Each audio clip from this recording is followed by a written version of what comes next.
முதலமைச்சர் செல்வி ஜெயலலிதா தமிழகத்தில் வனப்பகுதிகளையொட்டிய இடங்களில் மக்களால் யானைகளுக்கும் யானைகளால் மக்களுக்கும் பாதிப்பு ஏற்படாமல் இருக்க பல்வேறு திட்டங்களை செயல்படுத்தியுள்ளார் என சட்டப்பேரவையில் இன்று தெரிவிக்கப்பட்டது.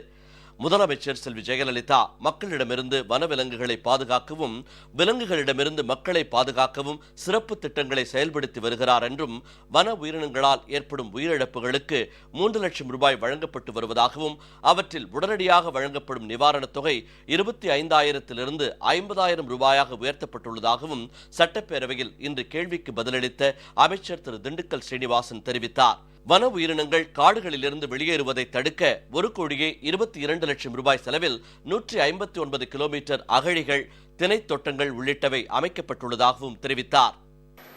வன உயிரின தாக்குதலால் ஏற்படும் மனித உயிரிழப்பிற்கு ரூபாய் 3 லட்சம் வழங்கப்பட்டு வருகிறது. அவ்வாறு வழங்கப்படும் நிவாரணத் தொகை 3 லட்சத்தில் உடனடி நிவாரணத் தொகையாக 25,000 ரூபாயாக இதுவரை கொடுக்கப்பட்டு வந்தது.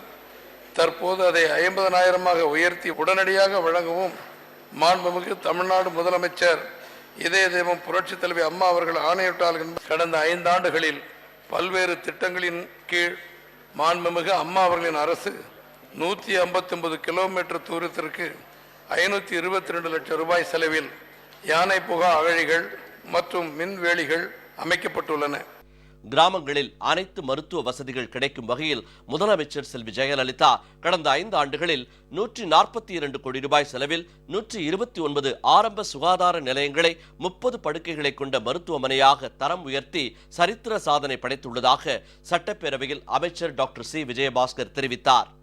மாண்புமிகு புரட்சித் தலைவி இதய தெய்வம் அம்மா அவர்களுடைய உயரிய நோக்கின்படி அனைத்து ஊராட்சி ஒன்றியங்களிலும் ஒரு ஆரம்ப சுகாதார நிலையம் 30 படுக்கைகள் கொண்ட மருத்துவமனையாக தரம் உயர்த்தப்படுகின்ற அந்த பணி இன்றைக்கு மிக சிறப்பாக நடந்து கொண்டிருக்கிறது.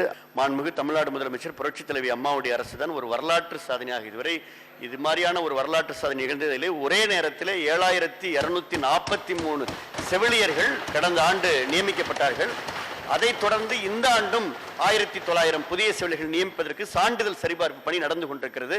ஆக இந்த பணி முடிந்ததற்கு பிறகு செவிலியர் பற்றாக்குறை காலி பணியிடம் இல்லை என்ற நிலையை மாண்புமிகு அம்மாவுடைய அரசு உறுதிப்படுத்த அத்துணை நடவடிக்கையும் எடுத்து வருகிறது.